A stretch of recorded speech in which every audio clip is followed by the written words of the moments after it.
ಮೊದಲನೆಯ ಪೂರ್ವಕಾಲದ ಇತಿಹಾಸದ ಗ್ರಂಥದಿಂದ ವಾಚನ. ಅಧ್ಯಾಯ 22. ಇದೇ ದೇವರಾದ ಸರ್ವೇಶ್ವರನ ಆಲಯ, ಇದೇ ಸರ್ವೇಶ್ವರನ ಬಲಿ ಅರ್ಪಿಸತಕ್ಕ ಪೀಠ ಎಂದು ಹೇಳಿದನು. ದೇವಾಲಯ ಕಟ್ಟಲು ಸಿದ್ಧತೆ. ಅನಂತರ ದಾವೀದನು ಇಸ್ರೇಲ್ ನಾಡಿನೆರೆದ ಅನ್ಯ ಜನಗಳನ್ನು ಕೂಡಿಸುವುದಕ್ಕೆ ಆಜ್ಞಾಪಿಸಿದನು. ಅವರಲ್ಲಿದ್ದ ಕಲ್ಲುಕುಟಿಗರನ್ನು ದೇವಾಲಯದ ಕಟ್ಟಣಕ್ಕಾಗಿ ಕಲ್ಲುಗಳನ್ನು ಕೆತ್ತುವುದಕ್ಕೆ ನೇಮಿಸಿದನು.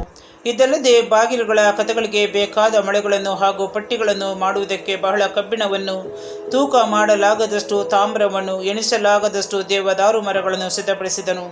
ಸೀದೋನ್ ಹಾಗೂ ಟೈರಿನ ಜನರು ಅವನಿಗೆ ದೇವದಾರು ಮರಗಳನ್ನು ಒದಗಿಸಿದರು.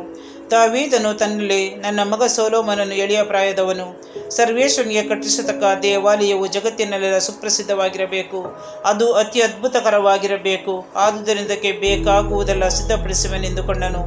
ಸಾಯುವುದಕ್ಕೆ ಮೊದಲೇ ಹಲವಾರು ಸಲಕರಣೆಗಳನ್ನು ದೊಡ್ಡ ಸಂಖ್ಯೆಯಲ್ಲಿ ಸಜ್ಜು ಮಾಡಿದನು. ಆಮೇಲೆ ದಾವೀದನು ತನ್ನ ಮಗ ಸೊಲೊಮೋನನನ್ನು ಕರೆಯಿಸಿದನು. ಇಸ್ರೇಲ್ ದೇವರಾದ ಸರ್ವೇಶ್ವರನ ಹೆಸರಿನಲ್ಲಿ ದೇವಾಲಯವನ್ನು ಕಟ್ಟಬೇಕೆಂದು ಅವನಿಗೆ ಆಜ್ಞಾಪಿಸಿದನು. ನಾನು ನನ್ನ ದೇವರಾದ ಸರ್ವೇಶ್ವರನ ಹೆಸರಿನಲ್ಲಿ ದೇವಾಲಯವನ್ನು ಕಟ್ಟಬೇಕೆಂದು ಮನಸ್ಸು ಮಾಡಿದೆ. ಆದರೆ ಸರ್ವೇಶ್ವರ ನನಗೆ, ನೀನು ಬಹಳ ರಕ್ತವನ್ನು ಸುರಿಸಿದವನು, ಮಹಾಯುದ್ಧಗಳನ್ನು ನಡೆಸಿದವನು, ನೀನು ನನ್ನೆದುರಿನಲ್ಲಿ ಬಹಳ ರಕ್ತವನ್ನು ಸುರಿಸಿದ್ದರಿಂದ ನನ್ನ ಹೆಸರಿಗಾಗಿ ಆಲಯವನ್ನು ಕಟ್ಟಬಾರದು. ನಿನಗೆ ಒಬ್ಬ ಮಗ ಹುಟ್ಟುವನು, ಅವನು ಸಮಾಧಾನ ಪುರುಷನಾಗಿರುವನು. ನಾನು ಅವನ ಸುತ್ತಲೂ ಇದ್ದ ವೈರಿಗಳನ್ನು ಅಡಗಿಸಿ ಅವನಿಗೆ ಶಾಂತಿ ಸಮಾಧಾನವನ್ನು ಅನುಗ್ರಹಿಸುವೆನು. ಅವನಿಗೆ ಸೊಲೊಮೋನ ಎಂಬ ಹೆಸರಿರುವುದು. ಅವನ ಕಾಲದಲ್ಲಿ ಇಸ್ರೇಲರಿಗೆ ಶಾಂತಿ ಸಮಾಧಾನವನ್ನು, ಸೌಭಾಗ್ಯವನ್ನು ದಯಪಾಲಿಸುವೆನು. ಅವನೇ ನನ್ನ ಹೆಸರಿಗೆ ಒಂದು ಆಲಯವನ್ನು ಕಟ್ಟುವನು. ಅವನು ನನಗೆ ಮಗನಾಗಿರುವನು, ನಾನು ಅವನಿಗೆ ತಂದೆಯಾಗಿರುವೆನು. ಇಸ್ರೇಲರಲ್ಲಿ ಅವನ ರಾಜ್ಯ ಸಿಂಹಾಸನವನ್ನು ನಿರಂತರವಾಗಿ ಸ್ಥಿರಪಡಿಸುವೆನು ಎಂಬುದಾಗಿ ಹೇಳಿದರು. ನನ್ನ ಮಗನೇ, ನೀನು ಕೃತಾರ್ಥನಾಗಬೇಕು. ನಿನ್ನ ದೇವರಾದ ಸರ್ವೇಶ್ವರ ನನ್ನ ವಿಷಯದಲ್ಲಿ ಮಾಡಿದ ವಾಗ್ದಾನದ ಪ್ರಕಾರ ನೀನು ದೇವಾಲಯವನ್ನು ಕಟ್ಟಬೇಕು. ಆ ಸರ್ವೇಶ್ವರ ನಿನ್ನೊಂದಿಗಿರಲಿ. ನೀನು ನಿನ್ನ ದೇವರಾದ ಸರ್ವೇಶ್ವರನ ಧರ್ಮಶಾಸ್ತ್ರವನ್ನು ಕೈಗೊಳ್ಳುವಂತೆ ಅವರು ನಿನಗೆ ಜ್ಞಾನ ವಿವೇಕಗಳನ್ನು ದಯಪಾಲಿಸಲಿ. ಇಸ್ರಾಯೇಲರನ್ನು ಆಳುವುದಕ್ಕೆ ನಿನ್ನನ್ನು ನೇಮಿಸಲಿ. ಮೋಶೆಯ ಮುಖಾಂತರ ಸರ್ವೇಶ್ವರ ಇಸ್ರಾಯೇಲರಿಗೆ ಕೊಟ್ಟ ನ್ಯಾಯವಿಧಿಗಳನ್ನು ನೀನು ಕೈಗೊಳ್ಳುವುದಾದರೆ ಸಫಲನಾಗುವೆ.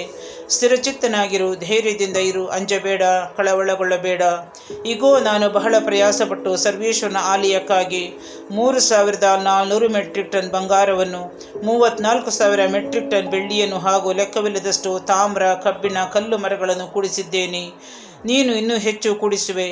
ಇದಲ್ಲದೆ ಕಟ್ಟುವ ಕೆಲಸಕ್ಕಾಗಿ ಬೇಕಾದಷ್ಟು ಮಂದಿ ಕಲ್ಲುಕುಟಿಗರು, ಶಿಲ್ಪಿಗಳು, ಬಡಗಿಯವರು ಹಾಗೂ ಬಂಗಾರ, ಬೆಳ್ಳಿ, ತಾಮ್ರ, ಕಬ್ಬಿಣ ಈ ಮುಂತಾದ ಕೆಲಸವನ್ನು ಮಾಡುವ ನಿಪುಣರು ನಿನಗಿರುತ್ತಾರೆ. ಅವರನ್ನು ಲೆಕ್ಕಿಸುವುದಕ್ಕಾಗುವುದಿಲ್ಲ. ಏಳು, ಕೆಲಸಕ್ಕೆ ಕೈ ಹಾಕು. ಸರ್ವೇಶ್ವರ ನಿನ್ನೊಂದಿಗಿರಲಿ ಎಂದು ಹೇಳಿದನು. ತನ್ನ ಮಗ ಸೊಲೊಮೋನನಿಗೆ ನೆರವಾಗಬೇಕೆಂದು ಇಸ್ರೇಲರ ಎಲ್ಲ ಅಧಿಪತಿಗಳಿಗೆ ದಾವೀದನು ಆಜ್ಞಾಪಿಸಿದನು.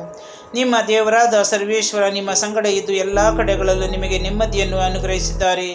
ನಾಡಿನ ಮೂಲ ನಿವಾಸಿಗಳನ್ನು ನನ್ನ ಕೈಗೊಪ್ಪಿಸಿದ್ದಾರೆ. ನೀವೇ ನೋಡುವ ಹಾಗೆ ನಾಡು ಸರ್ವೇಶ್ವರನಿಗೂ ಅವರ ಪ್ರಜೆಗಳಿಗೂ ಸ್ವಾಧೀನವಾಗಿದೆ.